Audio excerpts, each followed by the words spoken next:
ఈ వీడియోలో మాట్లాడుకోబోతున్నాం సూర్యుడి గురించి. ద మోస్ట్ ఇంపార్టెంట్ ప్లానెట్ సూర్యుడిని the king of all planet అంటే సూర్యదేవుడిని రాజు అంటారు అన్ని గ్రహాలకి కూడా. సూర్యుడు లేకపోతే లైఫే లేదు. పొద్దున రాత్రి ఏమీ అవ్వదు. మన లోపల ఉన్న వేడి కూడా సూర్యదేవుడి వల్లనే ఉంది. అందుకనే సూర్యుడు లేకపోతే ఏమీ అవ్వదు. Happiness of our soul. ఆస్ట్రాలజీలో సూర్యుడిని అంటారు ఆత్మకారక గ్రహ. అంటే మనం ఏ పనిలో మనకు అన్నిటికన్నా ఎక్కువ మంచిగా అనిపిస్తుందో అది సూర్యుడు ప్లేస్మెంట్ చెప్తుంది according to our birth chart. సూర్యుడు ఎక్కడ కూర్చుని ఉన్నారో దాంతో మనం ఇది చెప్పొచ్చు, ఈ మనిషికి ఏ పని చేస్తే అన్నిటికన్నా మంచిగా అనిపిస్తుంది. మీకు దొరుకుతున్న రెస్పెక్ట్, మీ ఫేమ్, మీ ఫాదరు, ఇవన్నిటిని సూర్యుడు రిప్రజెంట్ చేస్తాడు. ఫర్ ఎగ్జాంపుల్గా మనం అనుకుందాం, ఇప్పుడు సన్ మీకు 7th హౌస్లో కూర్చుని ఉన్నాడు. 7th హౌస్ మ్యారేజ్ది కూడా బిజినెస్ది కూడా. మీకు అన్నిటికన్నా మంచిగా బిజినెస్ చేస్తాం అనిపిస్తుంది. ఇంకా మీకు అన్నిటికన్నా మంచిగా అనిపిస్తుంది మీ స్పౌస్తో పాటు ఉంటాం. సూర్యుడు ఇది చెప్పేస్తాడు మీది హ్యాపీనెస్ ఎక్కడ ఉందని. అదే అనుకోండి మీకు సూర్యుడు 5th హౌస్లో కూర్చుని ఉంటే 5th హౌస్ ఎడ్యుకేషన్, రీసెర్చ్, ఇంకా చిల్డ్రన్ది. మీకు ఏదైనా కొత్త పని నేర్చుకుంటాంలో, కొత్త మాటలు నేర్చుకుంటాంలో, ఇంకా అన్నిటికన్నా మంచిగా మీ పిల్లలతో పాటు ఉంటాంలో మీకు అనిపిస్తుంది. ఎట్లాగా ఫస్ట్ హౌస్ సన్, వీళ్ళది చార్మింగ్ పర్సనాలిటీ ఉంటుంది, లియో లాంటి నేచర్ ఉంటుంది, కాన్ఫిడెన్స్ ఉంటుంది వీళ్ళు. వీళ్ళది రూమ్లో ఎంటర్ అవుతే అందరూ తిరిగి చూస్తారు ఎవరు వచ్చారని, అటువంటి పర్సనాలిటీ వీళ్ళు ఉంచుకుంటారు. ఇంకా ఫస్ట్ హౌస్ సన్లో ఇది కూడా చూస్తాం దొరుకుతుంది. వీళ్ళది ముందు నుంచి జుట్లు కొంచెం రాలతం మొదలైపోద్ది. ఎందుకంటే ఫస్ట్ హౌస్ సన్ హీట్ కూడా ఇస్తాడు తలకి. 10th హౌస్ సన్ అన్నిటికన్నా పవర్ఫుల్ సన్ అంటారు. ఎందుకంటే ఇక్కడ ఉన్న సన్ లేకపోతే రూత్లెస్ బిజినెస్ మ్యాన్, లేకపోతే చాలా పవర్ఫుల్ పాలిటీషియన్ చేసేస్తుంది. ఈ మనిషి ముందు ఎవరైనా వస్తే ఎవరు ఆగరు. మీరు ఏదైనా మంత్కి 1, 10, 19 లేకపోతే 28కి పుడితే మీరు సన్తో రూల్ అవుతారు.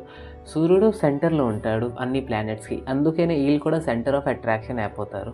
సూర్యుడిని రాజు కూడా అంటారు. నెంబర్ 1తో ఎవరు రూల్ అవుతారు, వీళ్ళందరిది పర్సనాలిటీ కూడా రాజు లాంటిదే ఉంటుంది. వీళ్ళు ఇమోషనల్ పర్సన్స్ అవుతారు, కానీ వేరే వాళ్ళకి వీళ్ళ ఇమోషన్ కనబడదు. వీళ్ళు కనబడనియరు సొంత ఇమోషన్ని.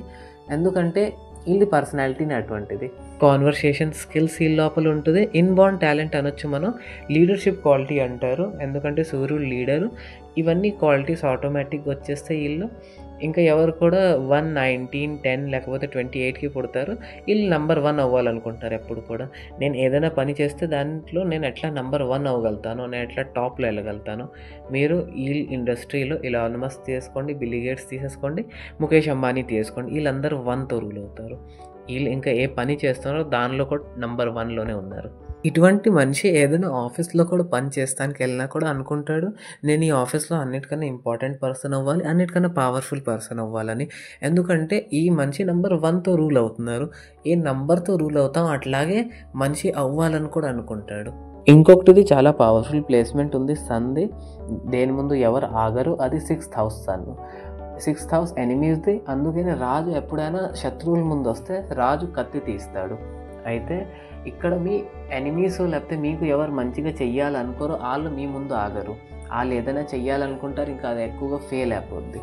అయితే సూర్యుడు ఇట్లా పనిచేస్తాడు. మీ సూర్యుడు పాడైపోవచ్చు కూడా బ్యాడ్ పొజిషన్స్లో ఉంటే, లేకపోతే రాహుతో పాటు ఉంటే, లేకపోతే రాహుది ఆస్పెక్ట్ దృష్టి అని అంటాం, అది కూడా సూర్యుడి మీద వస్తే సూర్యుడిది బ్యాడ్ ఎఫెక్ట్ దొరుకుతుంది. అంటే డిజైర్ ఏది రెస్పెక్ట్ ఉందో అది దొరకదు, డిజైర్ ఫేమ్ దొరకదు, ఫాదర్తో పాటు మీ ఎంత మంచి రిలేషన్షిప్ ఉండాలో అది ఉండదు. సూర్యుడు క్రూయల్ ప్లానెట్ కూడా. సూర్యుడు దగ్గర ఏ ప్లానెట్స్ ఉంటాయో అవి అస్త్ అయిపోతాయి. ఒక కాన్సెప్ట్ ఉంటుంది ఆస్ట్రాలజీలో, దీన్ని కంబస్ట్ అంటారు, లేకపోతే అస్త్ అంటారు. అంటే ఆ ప్లానెట్ ఉన్నా కూడా మీ లైఫ్లో దాని ఎఫెక్ట్ కనబడదు. ఎందుకంటే సూర్యుడిది ఇంత లార్జ్ బాడీ ఉంటుంది, అక్కడ చిన్న చిన్న ప్లానెట్స్ దాని ఎఫెక్ట్ అంటే ఉన్నా కూడా లేనట్టు ఉంటాయి ఒక రకంగా. మీరు ఇది ఇట్లా అర్థం చేసుకోండి. ఎవరి బర్త్ చార్ట్లో సూర్యుడు పాడైపోతాడో ఆడికి కాన్ఫిడెన్స్ ఉంటుంది ఆ లోపల. అతనికి ఏ మాట టైం మీద అనాలో అది అనలేకపోతారు, కాన్ఫిడెన్సే రాదు. అందుకనే దీనికి రెమెడీగా చెప్తారు సూర్యుడికి పొద్దున్న లెగిసి నీళ్ళు ఇయ్యాలని. ఎందుకంటే పొద్దున్న లెగవాలైతే స్నానం చేయాలి, సూర్యోదయం ముందు లెగవాలి, స్నానం చేసి దాని తర్వాత మీ గార్డెన్లోనో లేకపోతే మీ టెర్రస్ మీద వెళ్ళి మీకు సూర్యుడికి నీళ్ళు ఇవ్వాల్సి వస్తుంది.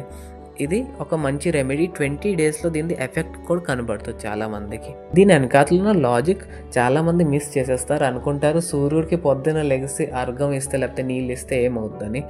దీని వెనకాతల ఉన్న లాజిక్ ఏంటంటే మీ లైఫ్లో ఒక డిసిప్లిన్ అవుద్ది. సూర్యుడిది సెకండ్ క్లోజెస్ట్ రెమెడీ డిసిప్లిన్తోనే అవుద్ది. మీరు పొద్దున్న లెగిసి 6 o'clock ఎక్సర్సైజ్ చేసినా, జిమ్కి వెళ్ళినా, వర్కౌట్ చేసినా ఇది ఒక డిసిప్లిన్ తెస్తుంది మీ లైఫ్లో. మీ లైఫ్ది ఎవ్రీ మార్నింగ్ పాజిటివ్ స్టార్ట్తో అవుతుంది. ఇంకా దానివల్లనే మీ లైఫ్ త్రూ అవుట్ డే కూడా మీకు చాలా మంచిగా అనిపిస్తుంది. నేను ఒక పని చేశాను, ఏది టైమింగ్ మీద అవుతుందని, డిసిప్లిన్లో అవుతుందని, ఇంకా అది మీకు మోటివేట్ చేస్తుంది నెక్స్ట్ పని చేస్తాంలో.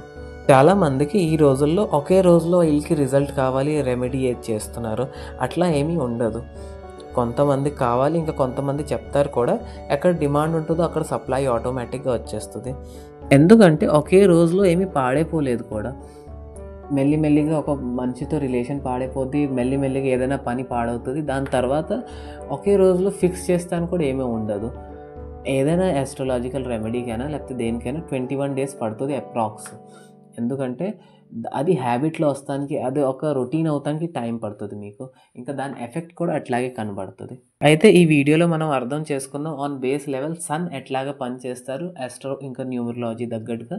ఇటువంటి వీడియోలకి మీరు నా ఛానల్ని సబ్స్క్రైబ్ చేయండి. ఇంకా మీరు కామెంట్ చేసి చెప్పండి మీకు నెక్స్ట్ వీడియో దేని గురించి కావాలి, ఇంకా మీరు ఏమేమి రిలేట్ చేశారో ఈ మాటలతో కూడా. కలుద్దాం మీతో నెక్స్ట్ వీడియోలో.